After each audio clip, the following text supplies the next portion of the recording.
नमस्कार। आकाशवाणी से प्रस्तुत है समाचार संध्या।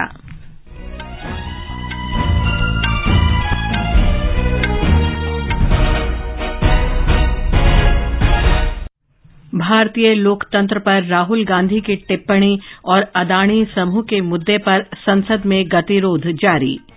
सीबीआई विदेशी कानून प्रवर्तन एजेंसियों के समन्वय से मेहुल चोकसी जैसे वांछित अपराधियों की गतिविधियों पर कड़ी निगरानी रख रही है। राजस्थान के उदयपुर में G20 सतत वित्त कार्य समूह की बैठक में शून्य कार्बन विकास पर गोलमेज चर्चा हुई। सरकार ने मानव और वन्य जीवों के बीच संघर्ष के समाधान के दिशा निर्देश जारी किए और महिला प्रीमियर लीग क्रिकेट में मुंबई इंडियंस ने रॉयल चैलेंजर्स बेंगलौर को 4 विकेट से हराया।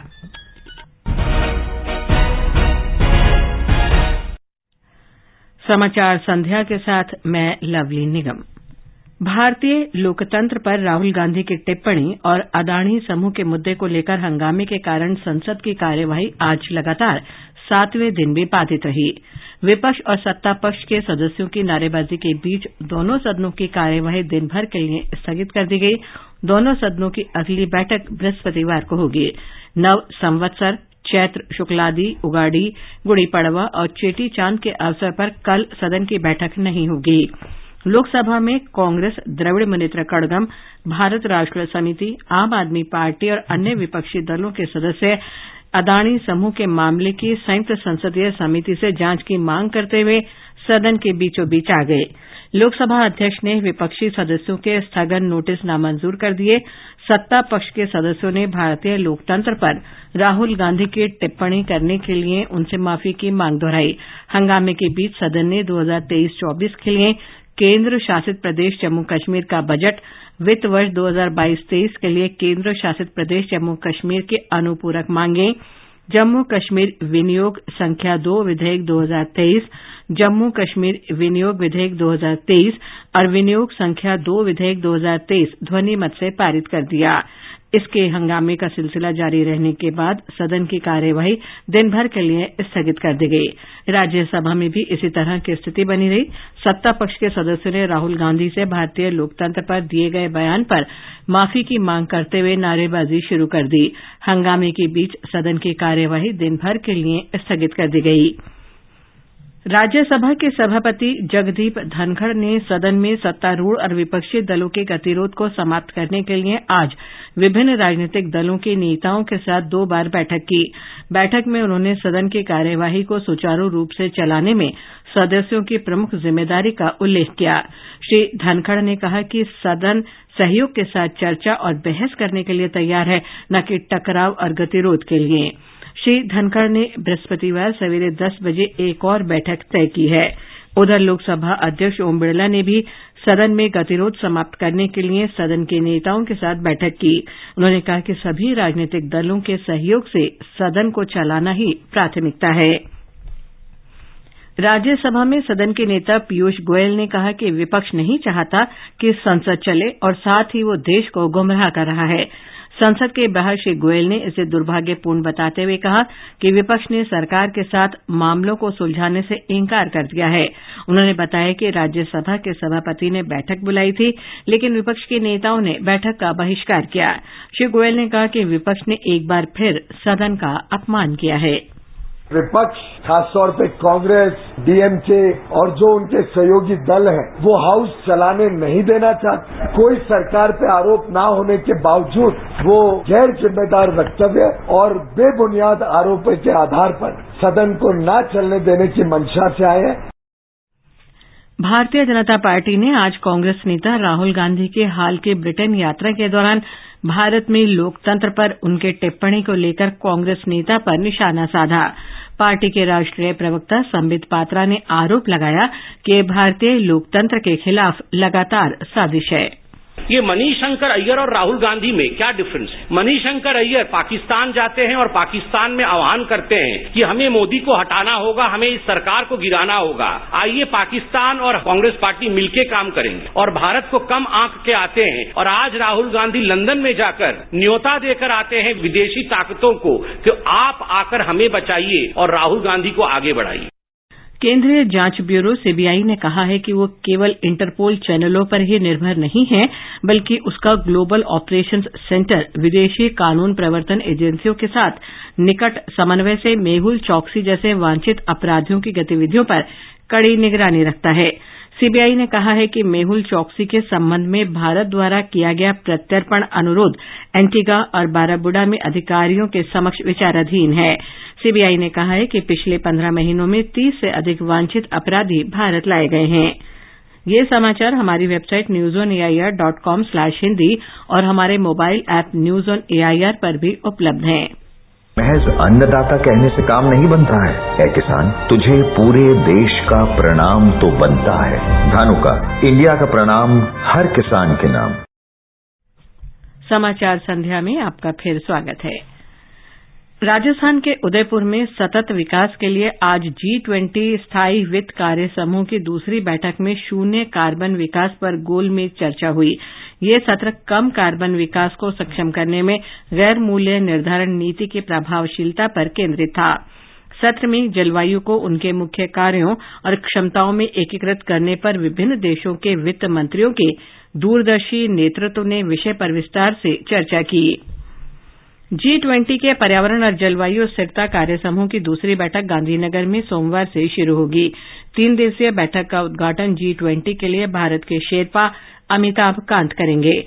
बैठक में चीन, ऑस्ट्रेलिया, जापान, रूस और अमेरिका सहित 30 से अधिक देशों के प्रतिनिधि और संयुक्त राष्ट्र विकास कार्यक्रम और रेगिस्तान के विकास को रोकने संबंधी संयुक्त राष्ट्र घोषणा जैसे अंतर्राष्ट्रीय संगठन शामिल होंगे। स्वास्थ्य मंत्री डॉक्टर मनसुख मांडविया ने आज कहा कि डिजिटल स्वास्थ्य व्यवस्था केवल व्यक्तिगत स्वास्थ्य सेवा कार्यक्रमों तक ही सीमित नहीं है। उन्होंने कहा कि स्वास्थ्य क्षेत्र से जुड़े आकलन में संचारी और गैर संचारी रोगों की अवस्था की भी जानकारी मिलती है। नई दिल्ली में डिजिटल स्वास्थ्य पर वैश्विक सम्मेलन के समापन कार्यक्रम में श्री मांडविया ने कहा कि डिजिटल स्वास्थ्य समाधानों का लाभ उठाने की दिशा में देश ने महत्वपूर्ण प्रगति की है।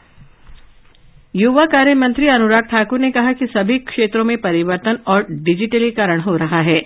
उन्होंने कहा कि वर्तमान समय युवा शक्ति के उचित उपयोग का है। दिल्ली में FICCI global young leaders summit में श्री ठाकुर ने कहा कि भारत में युवा तेजी से वैश्विक सामाजिक आर्थिक समस्याओं का स्थानीय समाधान ढूंढने में जुटे हैं। सरकार अब तक प्रधानमंत्री किसान सम्मान निधि पीएम किसान के अंतर्गत देश के 11 करोड़ से अधिक किसानों को 2,41,000 करोड़ रुपए से अधिक की राशि वितरित कर चुकी है। लोकसभा में एक लिखित जवाब में कृषि मंत्री नरेंद्र सिंह तोमर ने कहा कि योजना के अंतर्गत किसानों के बैंक खातों में 2,000 रुपए की 3 किस्तों में प्रतिवर्ष 6,000 रुपए की राशि सीधे हस्तांतरित की जाती है। कृषि मंत्री नरेंद्र सिंह तोमर ने लोकसभा को बताया कि सरकार ने 2023 की रबी फसल की प्याज की कीमतों में स्थिरता लाने के लिए केंद्रीय नोडल एजेंसियों के माध्यम से 2,50,000 मीट्रिक टन प्याज की खरीद का निर्णय लिया है। एक लिखित उत्तर में उन्होंने बताया कि हाल के सप्ताहों में महाराष्ट्र के नासिक क्षेत्र में खरीफ फसल की बम्पर आवक और रबी फसल की जल्दी आने की उम्मीद से प्याज की कीमतें 10 रुपये प्रति किलोग्राम से नीचे आ गई हैं। स्वास्थ्य राज्य मंत्री डॉक्टर भारती प्रवीण पवार ने कहा है कि उनका मंत्रालय गरीबी रेखा से नीचे रहने वाले और कैंसर से पीड़ित गरीब रोगियों के इलाज के लिए कैंसर रोगी कोष HMCPF के अंतर्गत 15 लाख रुपए तक की एकमुश्त वित्तीय सहायता प्रदान करता है। सुश्री पवार ने आज राज्यसभा में एक लिखित उत्तर में ये जानकारी दी। प्रधानमंत्री नरेंद्र मोदी कल नई दिल्ली में अंतर्राष्ट्रीय दूरसंचार संघ ITU के क्षेत्रीय कार्यालय नवाचार केंद्र का लोकार्पण करेंगे। ये सूचना और संचार प्रौद्योगिकियों के लिए संयुक्त राष्ट्र की विशेष संस्था है जिसका मुख्यालय जेनेवा में है। भारत ने क्षेत्रीय कार्यालय की स्थापना के लिए ITU के साथ पिछले वर्ष मार्च में एक मेजबान देश के रूप में एक समझौते पर हस्ताक्षर किए थे। भारत द्वारा पूरी तरह से वित्त पोषित ये क्षेत्रीय कार्यालय दिल्ली के मेहरौली में centre for development of telematics CDOT भवन में स्थित है। ये भारत, नेपाल, भूटान, बांग्लादेश, श्रीलंका, मालदीव, अफगानिस्तान और ईरान को सेवा प्रदान करेगा। अब सुनिए आकाशवाणी के लोकप्रिय कार्यक्रम प्रधानमंत्री की मन की बात पर आधारित विशेष श्रृंखला। आज की कड़ी का विषय है अंगदान महादान।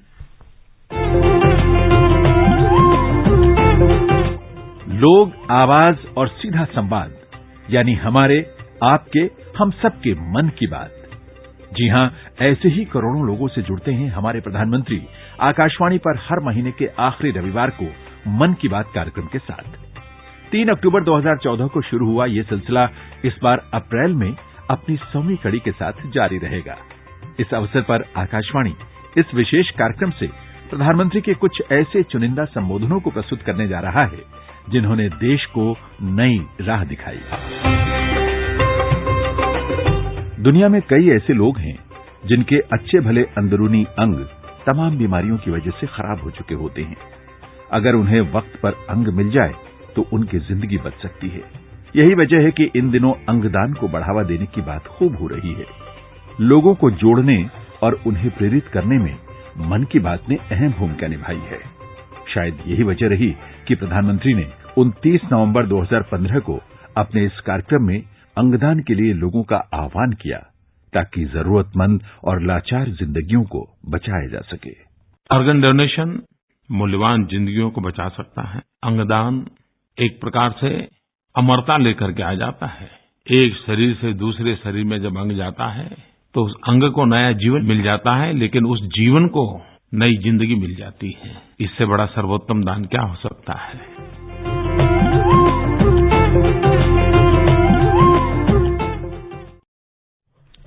मन की बात पर आधारित विशेष श्रृंखला आप सुन सकते हैं प्रतिदिन सुबह 8 बजे समाचार प्रभात और रात 8:45 बजे समाचार संध्या में।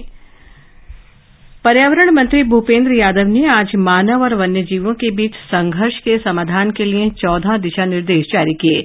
इन दिशा निर्देशों का उद्देश्य भारत में मानव तथा वन्य जीवों के संघर्ष की प्रभावी और कुशल रोकथाम के बारे में प्रमुख हितधारकों के बीच साझा समझ विकसित करना है। इन्हें भारत जर्मनी सहयोग परियोजना के अंतर्गत परामर्श के रूप में विकसित किए गए हैं। भारतीय सेना ने उत्तरी सीमाओं के साथ लगे अग्रिम क्षेत्रों में हरित हाइड्रोजन आधारित माइक्रोग्रिड बिजली संयंत्र परियोजना की प्रक्रिया आरंभ कर दी है। ये परियोजना उन क्षेत्रों में लागू की जाएगी जो राष्ट्रीय और राज्य ग्रिड से नहीं जुड़े हैं। भारतीय सेना और राष्ट्रीय ताप बिजली निगम नवीकरणीय ऊर्जा लिमिटेड के बीच आज नई दिल्ली में इस संबंध में एक समझौता ज्ञापन पर हस्ताक्षर किए गए। संस्कृति राज्य मंत्री मीनाक्षी लेखी ने आज दिल्ली के सफदरजंग रेलवे स्टेशन से भारत गौरव रेलगाड़ी north east discovery beyond Guwahati को रवाना किया। ये रेलगाड़ी 15 दिन में असम में गुवाहाटी, शिवसागर, जोरहाट और काजीरंगा, त्रिपुरा में उनाकोटी, अगरतला और उदयपुर, नागालैंड में दीमापुर और कोहिमा तथा मेघालय में शिलांग और चेरापूंजी जाएगी। और अब आर्थिक जगत की खबरों के साथ हैं निखिल कुमार। बॉम्बे स्टॉक एक्सचेंज का सेंसेक्स आज 446 अंक चढ़कर 58,075 पर बंद हुआ। नेशनल स्टॉक एक्सचेंज का निफ्टी 119 अंक ऊपर आकर 17,108 पर पहुंच गया। मल्टी कमोडिटी एक्सचेंज में अप्रैल के वायदा कारोबार वाला सोना 59,140 रुपए प्रति 10 ग्राम पर था। वहीं मई अनुबंध वाली चांदी 68,890 रुपए प्रति किलो पर थी। अंतर्राष्ट्रीय बाजार में ब्रेंट कच्चे तेल का वायदा भाव $73.95 प्रति बैरल के आसपास था।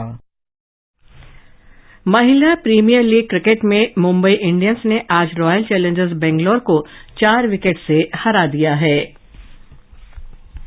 और अब अंत में मुख्य समाचार एक बार फिर। भारतीय लोकतंत्र पर राहुल गांधी की टिप्पणी और अदानी समूह के मुद्दे पर संसद में गतिरोध जारी। सीबीआई विदेशी कानून प्रवर्तन एजेंसियों के समन्वय से मेहुल चौकसी जैसे वांछित अपराधियों की गतिविधियों पर कड़ी निगरानी रख रही है। राजस्थान के उदयपुर में G20 सतत वित्त कार्य समूह की बैठक में शून्य कार्बन विकास पर गोलमेज चर्चा हुई। सरकार ने मानव और वन्य जीवों के बीच संघर्ष के समाधान के दिशा निर्देश जारी किए। और महिला प्रीमियर लीग क्रिकेट में मुंबई इंडियंस ने रॉयल चैलेंजर्स बेंगलोर को 4 विकेट से हराया। इसके साथ ही समाचार संध्या का ये अंक समाप्त हुआ। नमस्कार।